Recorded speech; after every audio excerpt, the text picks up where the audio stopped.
Brendan Dassey trial transcript, day 4, page 21, continued testimony of Rodney Pevytoe.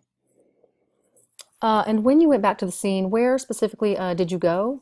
To the Avery property, and then in particular I went back to the burn pit area. All right, and was going to do a re-examination of that area. All right, who, if anyone, assisted you on the re-examination of the area at that time? I had a couple different people. We established a couple different areas to be searched around the burn pit. There were some evidence technicians from the Manitowoc Police Department there, and the grassy area that was around the burn pit, just to make sure that there was nothing that could be missed in there. We had them search that entire area. Then on the pit itself of the Sandy Mound, I had 2 additional special agents that were helping me. Special Agent Sealer and Special Agent Rent were both Arson Bureau agents with me. All right, and for the benefit of our reporter, could you spell Sealer? I can try. I think it's Sieheler. All right. Approximately how much time did you spend working on the pit on that area that day? We spent several hours because we had started in the daylight, and I recall the fact that I requested some generators and some high-intensity lighting to be brought in. Once we started that process, I didn't want to end it, so I think we went till close to 10 at night, if memory serves me right. Did you then conclude? Yes. All right, now I'd like to ask you a little bit about your observations of the soil and the sod and the ash that you observed while you were processing the pit. First, tell us about the ash. Was there anything unusual about the ash in this burn pit? Well, to a fire investigator, no ash is unusual, but they may have characteristics, is probably the best way to say it. When I looked at the loose ash that was in the bottom of the pit, and there still was some there, as well as the bottom layer of the burn pit, formed almost, it looked like just, if you could imagine what blacktop looked like. It was the soil that had bonded with different distillants. There was an odor and a consistency there that I had seen before, and that was from the burning of tires, automobile tires and such. All right, what do you mean by distillant? Well, distillants would be when you burn a tire, actually some liquids come off and they begin to flow and they can bond in the soil. Different oils of petroleums will flow. When you take a solid and you burn it, it actually has to be converted to a vapor, so it will go through a very temporary liquid stage. Sometimes that runs off. All right, and so are you describing something like a crust-like? Yes, that would be a very good characterization of it. In terms of your examination of the pit, what else struck you of evidentiary significance about the material that was taken from the pit? And I'm now asking you to focus on non-biological. Well, we saw some metal items there, all right. In particular, to describe a couple of them, the first thing that drew my attention was it was a mass or a ball that was about the size of a tire, so 15 inches of heavily oxidized wire. And there were a multitude of wires there, and based on my experience, what I've seen is these wires are consistent with what's left when you burn steel-belted radial tires. When you see, it shows up in this exhibit here. Right, this is, right now we're depicting Exhibit 169. Does this help illustrate the point? Yes, very well. You can see the mass of wire of this ball of entwined wire there, that's present. There is a, there it is, right there, and you can probably, might be easier to, if you would use that screen. Oh, I'm sorry, thank you. Right in that area is the mass of wire, and that type of wire that's heavily oxidized is what you see when you burn steel-belted radial tires. That's what remains there. And there's a significant amount of wire there. So we had a multitude of tires, steel-belted radial tires, that were burned and that would be remaining. In addition to that, I should also point out that in the pit itself and in the remains of the ash, there were broken pieces of wire. So that's what you see there is not representative of all the steel belting that we saw at the scene, but that is the majority of it. All right, now that mass of wire that you've identified, was there anything else of significance about that mass of wire? Yes, as part of the scene examination, I wanted to look at everything, and I started looking at this entwined mass of wire. And I noticed that inside the wire, deeply inside of it in some cases, were some white fragments that I looked at closer and identified those to be bone material. And they were entwined in there to the point where I actually had to physically pull apart the wire in order to get it there. It wasn't just on the surface. It was actually down and twined into the wires. Give me a second. Yes. Now, also, what is depicted in Exhibit 169 is a car seat, which we've previously identified and introduced as Exhibit 174. Did you have an opportunity to examine more closely the car seat, which is depicted in Exhibit 169 and which has now been marked as Exhibit 174? Yes, as you can see, it's in the center of that exhibit right there. It's the rusted mass as pointed out right there. I don't know if it's a car seat or from an SUV type of vehicle, but it's a vehicle seat. I interpreted it to be a rear seat that may have been removed or an extra seat, but I did have an opportunity to examine it. I didn't see any bone fragments entwined in that, but that's a pretty open area. It's not as dense as the wire, but as I looked at it, you could see it was heavily oxidized. It appeared to have some charred material on it, and it was my impression that it had been burned and destroyed in the fire. All right, and what is it about the condition of the car seat that led you to conclude that it had been burned or exposed to fire? Well, there were several things. First of all, its location next to a burn pit might be suggestive of that. But when you look at the surface, one of the things that happens to metal frequently that's in a fire is it rusts or oxidizes very quickly. And we see that this seat is oxidized evenly for the most part over all of its surface. During a fire, a lot of times the protective coatings that would be on metal are burned away. If there's oil or paint or whatever might be protecting that from the elements, as well as the process of the fire is by its definition of rapid oxidation. So we see metals in objects in a fire of rusting very quickly. In addition to that, there's actually some little fragments of charred remains there.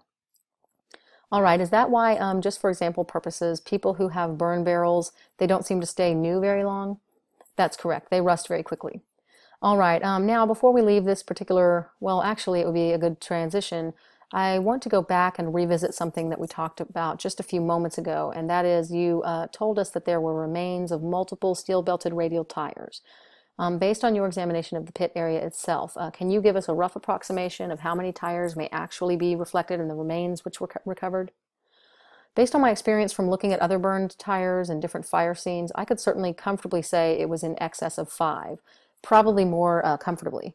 But because they were so entwined, it was difficult to pull them apart and separate how many different tires that we had there because they were all so commingled together. All right, now based on your training and experience and research, are you familiar with tires as a potential fuel source? Yes, I've actually burned them. All right, tell us what type of or what kind of fuel source would a tire be? A tire is actually a very excellent fuel source. Those of you who have seen them burning on a television or in real life know that they burn with great intensity. I'm actually hard-pressed to think of a commonly available material that's in solid form that would be a better material to use to accelerate a fire. And by accelerating, we're talking about, by its definition to a fire investigator, something that would make the fire burn with greater intensity, a better fuel, or a better oxidizer. And I think it's realistic to say that tires can be a form of a solid accelerant. They burn with greater intensity, they release a lot of energy. In fact, studies have shown that 1 pound of tires releases about 15,000 BTUs of energy as it burns, which is a pretty sizable amount of energy. And give us an example, what is a BTU? By its definition, it's a British thermal unit, and it's the amount of energy that's required to heat 1 pound of water, 1 degree Fahrenheit. What's the weight of an average passenger tire? 20 pounds. All right, so 1 passenger tire could be expected to generate how many BTUs of energy roughly? About 300,000. All right, could you put that into context for us? For instance, an average furnace in a home, anything like that. Can you relate that BTU figure in? I can try. You know, your furnace size will vary based on the size of the home and its efficiency, but like in my home, I have a 150,000 BTU furnace, and that's how much energy it can put out in 1 hour in order to heat that home. And that's probably a pretty average size. So that's about equivalent to half a tire. All right, now if one is burning 2, 3, 4, 5 tires, what kind of fire would we expect to see? Well, you'd see several things. First of all, I think most of us know that a fire in many cases will give off a pretty distinguishable black or dark smoke from the burning of the tires, but the intensity of the fire will be great. It will be a very bright flame, usually in an orange color, and you'll have a flame height. It may vary depending on how the tires are oriented, if they're flat or standing up or maybe sloped up, but generally you'll see a flame anywhere from 6 to 9 feet would be a good average. The other thing is, if you're burning multiple tires at a time, for a human to approach it is pretty difficult because of the radiant heat that's coming off of it. It is a safety hazard. All right, how close would you be able to get to a fire in its full effect?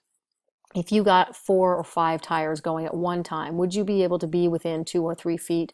Or would you be, no, no, I know from my own personal experience of burning tires, I know, I needed a long implement, even if I'm burning 1 or 2 tires at a time. And if you had 3 or 4, you probably wouldn't even be able to get close to it without a rake or something, without getting some, uncomfortable feeling and maybe even some skin damage, thermal damage to the skin. All right, now we talked a little bit about steel belted radial tires, but how about regular radial tires that don't have steel belt reinforcement? Are they a similar fuel source? Well, they're a very good fuel source. In fact, there's many tires out there that don't have steel belts in, typically trailer tires, in the sense of a snowmobile trailer or a utility trailer, as well as there's glass belted radial tires, and they don't use that steel cording, so to speak, that you would see in there. So there's, a fair number of tires out there. Was there any way for you, after examining this scene, to determine whether there were any regular radial belted tires or glass belted radial tires there? No. In terms of their consumption, do they leave the similar type of ash and residue that you previously described and attributed to the steel belted radial tire? Yeah, their construction is basically all the same with the exception of the belting material being different. All right. Now, in terms of the investigation that you've been involved in, can you give us a range of how long it would take to consume a human body in a fire to the degree that the remains that you recovered here suggest? I couldn't give you an exact number of hours because there are some variables. If a body is dismembered, it would burn faster because of higher surface exposure. Let's stop right there and start with that. Why is that? Explain that. Well, if you're looking at a body in a fire, you have to consider it a piece of fuel that's exposed to the fire. And anytime you have fuel with more surface area, it's going to burn better. It's like taking a 12-inch stack of newspapers and setting it on fire versus separating all the newspapers out and giving it more surface area. Obviously, the newspapers will burn quicker. In addition to that, when you're talking about a body, one of the first effect that the fire has on the human body is to dehydrate it, because I'm sure all of you know that we have a lot of moisture in our bodies as we're living here now, and that moisture has to be driven out in order for a fire to consume the body, to reduce it down to fuel and consume it, and down to its eventual skeletal remains. So when you dismember a body, or if there's some sort of an injury to the body will tend to bleed out, and if there's less blood in the body, it actually will be consumed quicker because there will be less moisture for it to be dehydrated and evaporated off before it's consumed. So are you suggesting then if there are some kind of pre-fire wounds to the body that may hasten the consumption of the body in the fire? Exactly. What are some of the variables? You mentioned there are a host of variables involved that would directly impact on how long it would take to consume a body in a fire. What are some of those variables other than the one we just talked about? Well, the type of fuel that's used certainly would be an important factor. Tires would be a very good fuel and would speed up that process as compared to, say, green wood or some different types of firewood. The type of weather conditions that are present, heavy winds, cold weather, extreme cold weather, those would all be factors there as well as the orientation of the fuel and the body. And what I'm saying there is if a body's left in a scene and it's undisturbed, the part of the body that's in contact with the ground, if you will, is protected by the ground or the surface that it's lying on. We call that, quite frankly, a protected area. As in any type of fire, if you were to stir the fire and mix up the fuel, that fuel tends to burn better and you're exposing the protected area. So if a body is in a fire and at some point the body is moved around, you'll be exposing more of its surfaces and you'll be hastening that consumption process also. All right, now what about continued exposure to fuel or adding fuel? I mean, if you were actively tending such a fire, what effect would that have? Well, that would certainly be probably a requirement in order to burn a body out in an open pit, unless you had just an extraordinary amount of fuel like we have in a house fire. But if you're talking about an open burn pit like the one we saw there, you would have to be adding fuel in order to continue that consumption process because it would take multiple hours in order to destroy a body in a fire in an open surrounding like that. All right, I'm going to have Investigator Wiegert bring over a couple of exhibits and have you take a look at them. We'll start with the rake. If you would tell us again the exhibit number there. It's exhibit number 170. All right, referencing then to exhibit number 170, have you seen that item before?